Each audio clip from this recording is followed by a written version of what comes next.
Banyak nasabah yang melakukan galbay itu tidak bisa 100% membuat pinjol itu bangkrut. Contohnya saya ambil contoh dan bukti. Aku Laku. Banyak sekali nasabah yang melakukan galbay. Tapi sampai detik ini aplikasi Aku Laku nggak bangkrut, aplikasi Aku Laku nggak tutup. Shopee. Banyak sekali nasabahnya yang galbay. EasyCash. Sampai detik ini ribuan nasabah yang galbay dan masih banyak sekali pinjol yang nasabahnya itu galbay. Tapi sampai detik ini tuh ya nggak bangkrut juga, nggak tutup juga.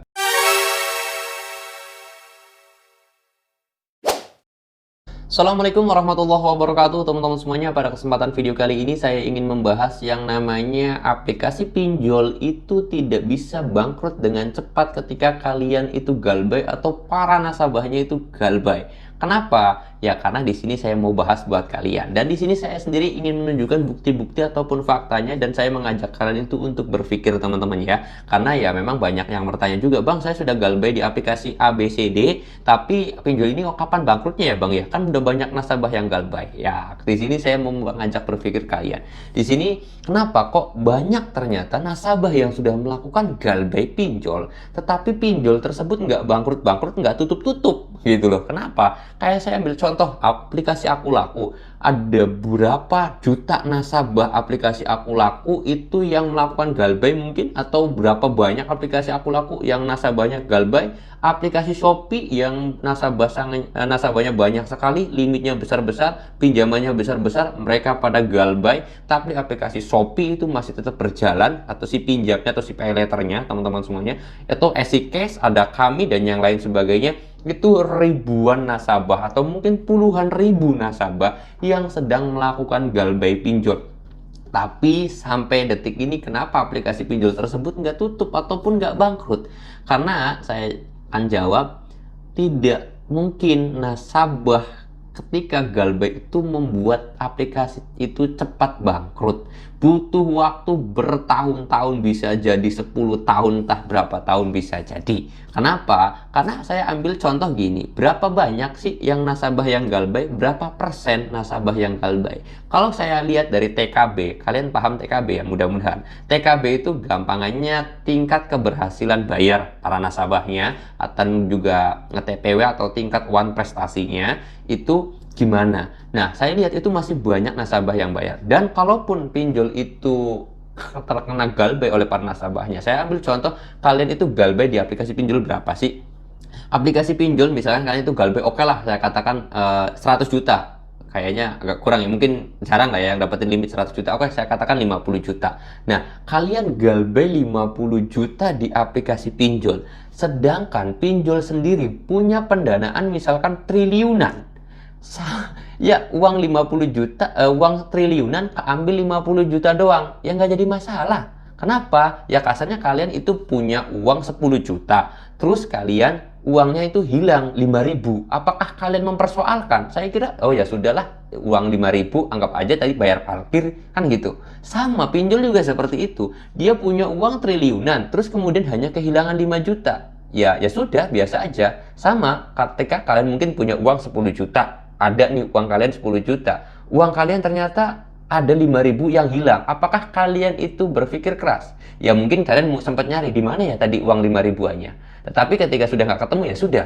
Dan begitu juga dengan halnya pinjol ketika dia punya dana banyak. Karena sampai detik ini masih agak banyak investor dari pinjol itu sendiri. Dan pendanaan pinjol itu juga luar biasa banyak ya teman-teman semuanya. Nah, terus, apakah hal ini sebenarnya ada baik dan buruknya? Sebenarnya saya sendiri tidak ingin menakut-nakutin kalian untuk bahwasanya pinjol itu nggak akan bangkrut dan pinjol akan terus-menerus meneror kalian. Nah, di sini saya malah mengajak mau berpikir kalian bahwasanya kalian nggak usah terlalu mikir pinjol yang segitu besar.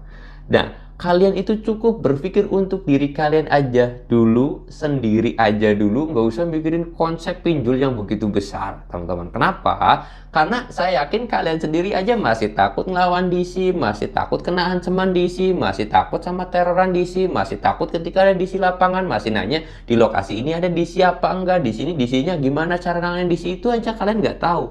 Lebih baik kalian itu memikirkan diri kalian sendiri aja, satu. Jangan memikirkan pinjol yang segitu besar, segitu banyak orangnya, segitu banyak isinya, segitu banyak karyawannya. Pikirin kalian dulu. Saya harap seperti itu. Gak usah mikir terlalu besar, tapi berpikir seperti Ya kita aja dulu lah, ngapain mikirin orang sebelum kita sendiri bisa gitu kan. Nah, teorinya gini. Lalu kemudian apa yang harus kita lakukan? Yang harus kalian lakukan adalah gimana caranya kalian itu memperbaiki diri kalian diri kalian sendiri, atau diri saya sendiri lah saya kasarkan. Nah, ketika kalian itu kan terlilit pinjol, kalian nggak usah mikirin pinjol itu bangkrut terus kemudian hutang kalian lunas. Nggak usah mikirin di situ. Karena kalau mikirin gimana caranya buat bangkrut pinjol, nggak usah, itu terlalu besar, pikirannya terlalu gede, pikirannya itu terlalu tinggi. Kalian cukup berpikir diri sendiri aja, gimana caranya saya punya uang, saya punya duit, saya punya penghasilan. Saya nggak terjerat lagi pinjol, saya bisa beli motor, bisa beli mobil, bisa beli rumah. Mikirin diri sendiri, nggak usah mikirin gimana caranya bangkrutin pinjol, nggak usah, itu terlalu tinggi kapasitasnya. Kita sudah mikirin diri kita sendiri. Caranya gimana? Ya caranya kita bisa fokus kerja, kita fokus usaha, kita fokus cari uang. Tapi ketika kalian itu sedang terjerat pinjol, terlilit pinjol, pasti kalian itu kena teror, kena ancaman, kena diskriminasi, kena apalah itu dari DC, pokoknya menakut-nakutin kalian. Akhirnya kalian itu nggak bisa fokus usaha, nggak bisa fokus cari rezeki, nggak bisa fokus cari uang, nggak bisa beli motor, nggak bisa beli mobil, nggak bisa beli rumah. Nah, caranya gimana? Caranya kalian itu hilangkan dulu pikiran kalian itu terhadap pinjol. Jangan pernah lagi baca chat dari DC, jangan pernah lagi angkat telepon dari DC, hapus nomor DC tersebut, blokir nomor DC tersebut, atau kalau bisa paling bagus banget adalah buang nomor kalian, nomor HP kalian ganti, terus kemudian kalian itu reset HP kalian, setel ulang pabrik, atau kalau bisa tuker tambah HP kalian itu dengan HP orang lain. Di Facebook tuh banyak tuker tambah HP, TT gitu kan.